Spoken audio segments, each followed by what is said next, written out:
아구가 맞아야 된다. 한미동맹이라는 아구가 맞아야 되고 한일협력이라는 근본 정신의 아구가 맞아야 된다.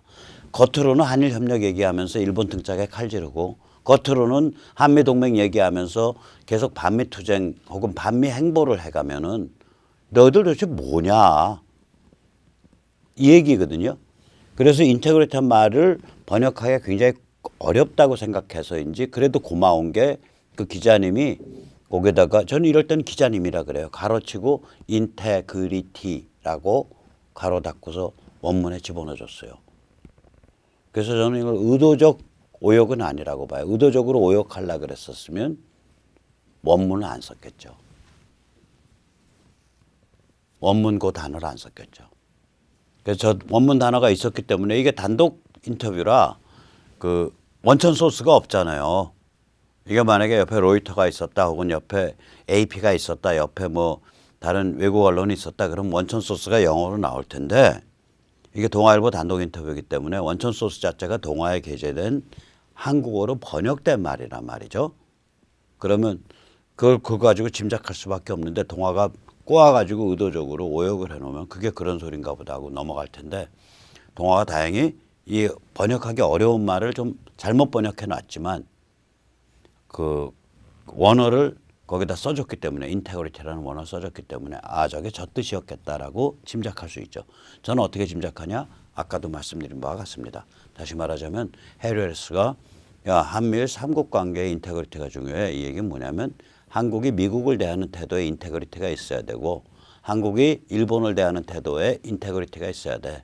이때 인테그리티라는 건 겉으로 내세우는 명분하고 실제 행위 혹은 실제적인 내부적 선전선동하고 이게 앞뒤가 맞아야지.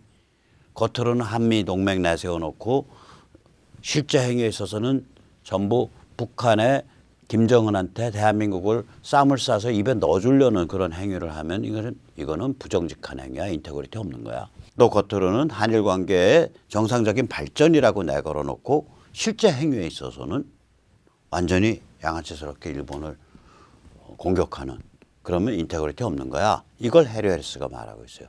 자, 해리 해리스 동아일보에 난 그 인터뷰 기사를 쭉 보다 보면 미국은 이제 공식적으로 거의 반문재인 나를 세우기 시작한 겁니다. 저는 그렇게 판단합니다. 자, 이럼에도 불구하고 우리 그 기득권 우파들은 이것과 전혀 다르게 상황을 보고 있어요. 이거를 대표적으로 보여주는 게 정규재 대표의 오늘 글입니다. 그리고 이 글을 제가 보면서 아 이게 지금 현재 우리 사회 기득권 우파들의 관점이구나. 그걸 아주 잘 대변하고 있구나. 제가 그래서 조목조목 읽어가면서 비판하겠습니다. 트럼프의 비열한 배신이 세계를 들끓게 하고 있다. 충분히 예상했던 일이다. 트럼프는 원래 그런 싸구려 종자다. 그가 우파라고 해서 평가가 바뀔 것이 없다. 우파면 우파답게 품위를 지켜야 하고 가치를 보여주어야 한다. 그러나 그에게는 돈 외에는 숭배할 아무것도 없다. 그의 인품이 우파 본연의 것일 수가 없다. 우파의 가치는 삶에 대한 성찰적 지식 속에서 피어나는 것이다. 자기 충족적이며 자존 독립적인 삶의 가치를 지키려는 노력이 우파적 가치의 핵심이다. 이거 일단 정치학자한테 저 소리 하면요. 너 돌았냐 할 소리예요. 우파라는 건요. 좌에 대한 엔티테제입니다. 좌가 정해지면 그거 싫어하는 게 우파예요. 그래서 제가 우파란 단어를 잘 안 쓰는 게 좌를 먼저 정의를 하자라고 저는 얘기하는 거죠. 당신이 말하는 좌와 내가 말하는 좌가 다르면 당신이 말하는 우파와 내가 말하는 우파가 달라질 수밖에 없다. 예를 들어서 북한과 남쪽의 세력을 쟤들은 정통 막스레닌주의자야 라고 한다면은 그때 우파는 맹렬한 정통 반공이 돼요. 막스레닌주의 폭동전술에 반대하는 폭력혁명에 반대하는 정통 반공. 옛날 그러니까 고전적 반공. 그런데 만약에 상대방이 쟤들 썩은 애들이야. 완전히 뭐 동성애 LGBT부터 시작해서 그러니까 여성 동성애, 남성 동성애, 양성애, 뭐 트랜스젠더 이런 것부터 시작해서 뭐 온갖 좌파 포스트 모더니즘의 주체 사상에 막스 레닌주의에 뒤죽박죽해서 온갖 덕지덕지 넝마 둘러놓고서 실제로 원하는 거는 돈밖에 없어 쟤들. 그러니까 쟤들은 썩은 놈들이야라고 딱 하는 순간 그때는 우파는 뭐가 되냐.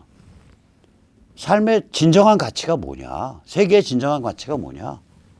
그 가치관에 관한 게임이 돼버려요. 그래서 이런 식으로 그 상황과 전혀 상관없이 우파란 하고서 허공에다 딱 그림을 그려놔. 아니 정규재 대표 제 말 안 믿어지시면요. 저거 딱 가지고 정치학 전공하는 사람들 다 10명 물어보세요. 그러면 배꼽 잡고 웃어요. 세상에 우파를 저렇게 규정하는 게 어딨냐고.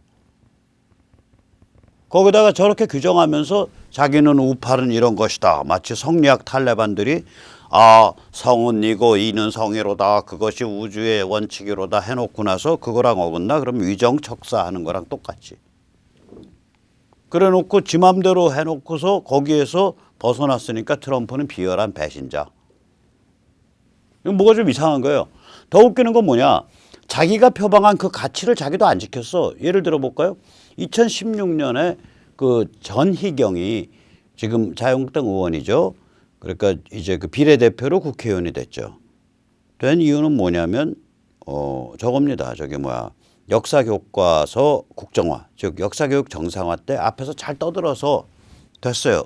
뭐 실제인지 아닌지 모르는데 소문에는 전경련 인맥과 김무성 인맥이 만든 비례대표다 이렇게 소문이 돕니다. 아무튼 정규재나 이 사람들하고 가깝게 지냈어요. 정규재도 그 기업을 배경으로 한 데서 쭉 살아왔잖아요. 정규재 대표도 한국경제신문이니까. 한국경제신문이 대기업들이 전부 그 주주인 회사거든요. 그런데 역사교육을 제대로 하자라는 관점에서 그걸 잘 떠들었기 때문에 국회의원을 시켜놨는데 시키자마자 뭐가 밝혀졌냐. 논문이 희대의 복사 표절 논문인 게 밝혀진 거예요. 정말 표지가리만 한 거예요. 저거는. 그러면 우리 같은 이제 제야에 있는 사람들은 급당황하죠. 왜냐.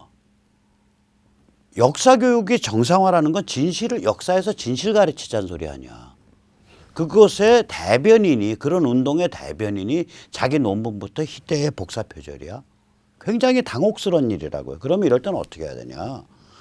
전희경 당선자와 가까운 사람들이 나서가지고 같이 공동사죄를 해주면서 전 당선자한테 빨리 논문 철회하고 반성하게 만들어야 되는데 정규재가 본인 토크쇼에다가 전희경의 조전에게 다 불러다 놓고 낄낄대면서 내부 총질하지 마세요.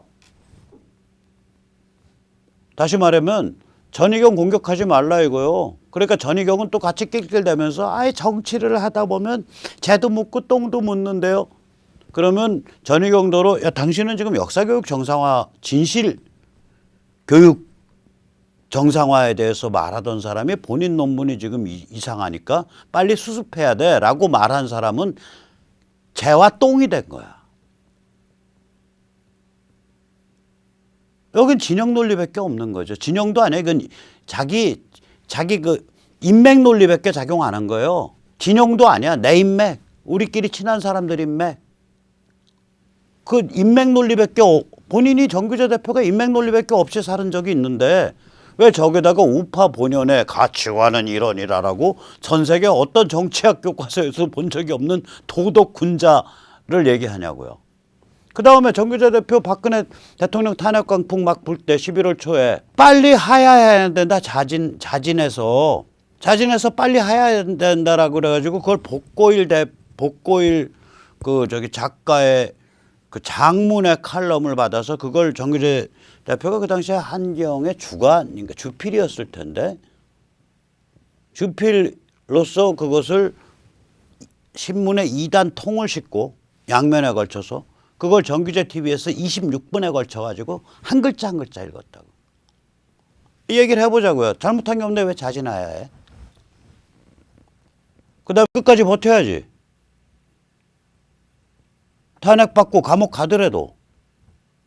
그래야 민초 자유시민이 각성해서 들고 일어날 거 아니야. 깰 거 아니에요. 박 대통령이 지금 탄핵당하고 사기 탄핵당하고 인격살인당하고 인민재판당해서 감옥에 가서 저 순환을 안 겪었으면 우리가 어떻게 이렇게 각성이 돼서 유튜브로 떠들고 그걸 수만 명이 보고 혹은 수십만 명이 보고 이런 일이 어떻게 벌어졌겠냐고요. 편의주의적인 거 아니야. 그냥 슬금슬금 넘어갑시다. 그러니까 빨리 물러나세요. 본인이 그걸 26분 동안 얘기했네. 그래놓고 어떻게 저런 아무 정치학자도 인정할 수 없는 아주 형이상학적인 우파 가치관을 짐짓 엄청난 도덕주의적 관점에서 얘기할 수 있냐고 정규재 대표. 그다음에 최근은 이거예요. 펜앤마이크 정규재 대표가 띄워준 청년 유튜버들이 특징이 있어요. 거의 공통된. 이 사람들이 전부 탄핵은 묻고 가자. 또 이 중에 일부는 아예 박근혜 대통령을 닭대가리라고 부르고요. 또 일부는 아예 탄핵 무효를 앵무새처럼 떠드는 저 틀딱 노인네들이라고 저희를 공격을 한다고. 자, 그런데 이 청년 유튜버들이 어디서 떴냐? 정규재 펜앤마이크에서 떴어. 그러면 전의견 건이랑 똑같은 거예요. 자기가 납품을 했잖아. 자기가 띄워줬잖아. 그럼 자기가 띄워준 사람이 문제가 생기면 그 띄워준 사람으로서의 도리가 있는 거 아니에요. 자기가 스스로 공적으로 비판하면 제일 좋고, 내가 띄운 자식인데 말하자면 그 업계에선 내 손에 이렇게 그 공격하기 싫어. 그러면 따로 불러가지고 야, 너희 좀 생각 좀 잘못하고 있는 것 같다. 이 문제는 좀 진실이냐 거짓이냐 이런 근본적인 게 좀 있어. 그게 심각해. 그러니까 그 탐무새란 얘기라든지 닭대가리라는 얘기라든지 뭐 탄핵을 묻고 가자 이런 식의 그 논리는 안 피는 게 좋은 것 같아. 그게 부정직하고 부정확한 논리야. 뭐 이렇게 해서 그 수습을 해야 되는데 수습 안 해. 무슨 소식을 떠들든지 그건 내가 띄운 사람이니까 나를 믿고 다 들으셔. 이런 식이야 태도가. 아니 그러면 저런 도덕이 어떻게 나오냐고. 본인이 떠드는 도덕이. 정 대표님 그냥 쿨하게 리얼리스틱하게 말씀하세요. 뭐 도덕 충분히 찾지 말고. 저는 개인적으로 정 대표님이랑 옛날에 굉장히 가까웠는데 더 이상 뭐 저는 원래 도덕적이지 않은 사람이면 박석연이가 도덕적이다. 세상에 누가 그걸 믿어. 마찬가지로 제가 정 대표님이 뭐 별로 도덕적인 사람이 아니라고 생각하니까 뭐 도덕적인 사람인 양 이렇게 자꾸 글을 쓰시면 약간 꿀이 날라 그러죠. 자, 그 다음에 또 정규재 대표 이렇게 썼어요. 미국에서 트럼프라는 인물이 갖는 진영 논리의 무게감에 대해서는 굳이 논평하지 않겠다. 그러나 트럼프라는 인물의 인격적 무게에 대해서는 참으로 평가하고 자시고가 없다. 그는 이미 여러 차례 인품의 바닥을 드러내고 말았다. 어슬렁거리고 상대에 대한 최소한의 존중심도 없다. 지금 나는 크루드 문제를 다루는 트럼프의 개인적 가치관과 그것에 기반한 그의 태도에 대해 말하고 있다. 우선 첫째, 트럼프가 미국 국내에서 굉장히 파격적이고 전투적인 행보를 하는 건 맞는데 그 사람이 미국 국내에서 그런 행보하는 거에 대해서 정규재 대표는 왈가왈부할 자격이 없어요. 또 그걸 가만히 들여다보면 홍지수 작가가 정확하게 밝혔듯이 미국에 켜켜이 쌓여있는 PC 좌파와의 투쟁에서 그런 전술을 쓰는 거거든요. 그러니까 첫 번째 패러그래프는 첫 번째 문단은 뭐 좀 이상한 소리예요. 그 해당 사항이 없는 걸 갑자기 혼자서 도덕군자인 척하고서 폼 잡고서 얘기하는 거예요. 두 번째는 이제 더 웃기는 게 뭐냐면 구글링 해보세요. 정규재 대표가 쿠르드 문제가 언제 알았어? 1990년 제1차 이라크전 때. 그 걸프전이죠. 이라크전이 아니라 정확하게는. 그러니까 후세인이 그 지배하는 이라크 군대가 쿠웨이트를 점령을 했어요. 그래서 미국이나 서방 국가들이 너 빨리 방 빼서 인마 다시 돌아가 했는데 안 돌아가니까 그걸 뒤로 패갖고 이라크군을 쿠웨이트로부터 몰아냈다고요. 근데 몰아내고 이라크로 안 들어가요. 미국과 서방이. 왜냐? 들어가면 뒷감당이 안 되는 거예요. 뒷감당이 왜 안 되냐? 수니, 시아, 쿠르드 이 세계 사이에 이 적대 관계가 이게 막 수백 년, 뭐 천여 년 된 적대 관계여가지고 이거를 후세인 정도 되는 그 살벌한 세속 독재예요. 바트니까 바트 정당이거든요. 그 바트 노선이라 그래요. BAAT, TH가 붙나? 그 바트니까 이게 세속인데 사회주의, 민족주의 성향의 아주 살벌한 그 철권 독재 통치인데 그러니까 이 세속이기 때문에 이 셋을 엮는 거고 그 다음에 철권 독재니까 셋을 꼼짝도 못하게 누른 거예요. 그리고 본인 기반은 순위니까 순위의 지원을 받는 거고 그게 후세인 권력의 비밀이거든요. 근데 1990년에 그 걸프전 할 때 그러니까 미국이나 서방 쪽에서 후세인을 안 잡아뜨린 이유가 못 잡아뜨린 이유가 그거 치고 들어가서 감당이 안 되니까. 2003년 제가 2002년이라고 했는데 잘못 적었네요. 2003년 이라크전 때 이건 제2차라기보다 이라크전이죠. 정확히 말하면. 그때 들어가서 잡아뜨리고 나니까 무슨 일 벌어졌냐. 서로 잡아서 드릴로 구멍 뚫어서 죽이잖아. 그때 몇 년 동안 그랬죠.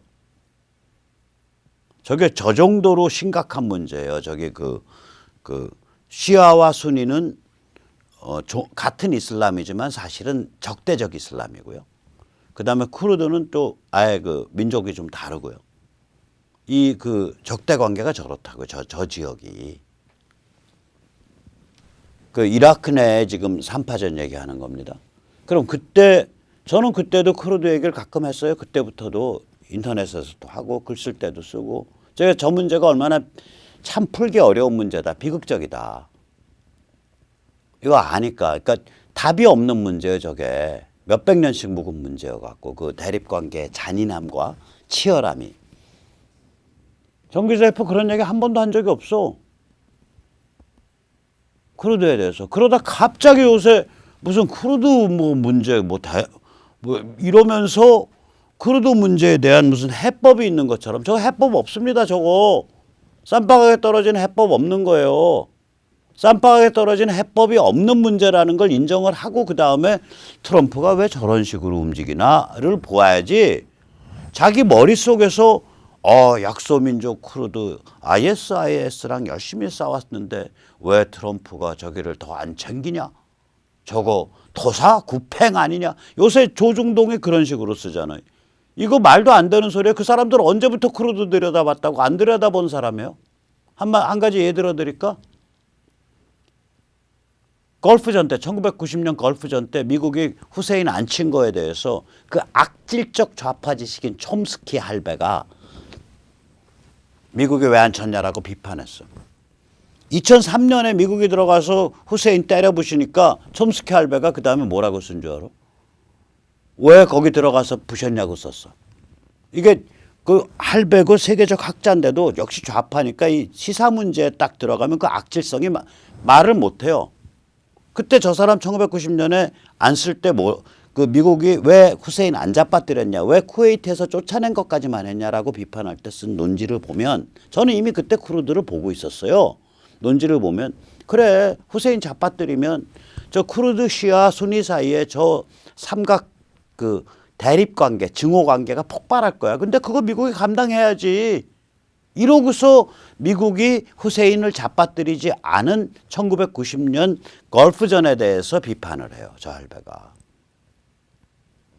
즉 촘스키조차도 그거 건드리면 폭발한다는 걸 아는 거예요. 그 정도로 그 문제가 어려운 문제예요. 그때 한마디도 안 했는데 한경에서 그런 문제 썼다는 거 제가 본 적 없는데. 근데 갑자기 무슨 쿠르드가 무슨 어떤 정의의 약소민족인 것처럼 약소민족 맞아요. 정의는 아니야. 이런 거는 정의가 아니라 뭐라고 말을 해야 될까요? 그냥 그냥 운명. 그 속에서 여러 그냥 몸부림치는 거. 그러면서 거기가 보통 민족이나 이런 종교가 좀 복잡한 지역이에요. 거기서 다른 데랑 계속 마찰이 일어나고 그거 어떻게 타협할 수 있을까? 어떻게 그림 그릴 수 있을까? 이런 게임이라고요. 이게 무슨 한쪽이 절대적 전이고 한쪽이 선이고 한쪽이 절대적 악이고 그런 거 없어요. 이 게임에서.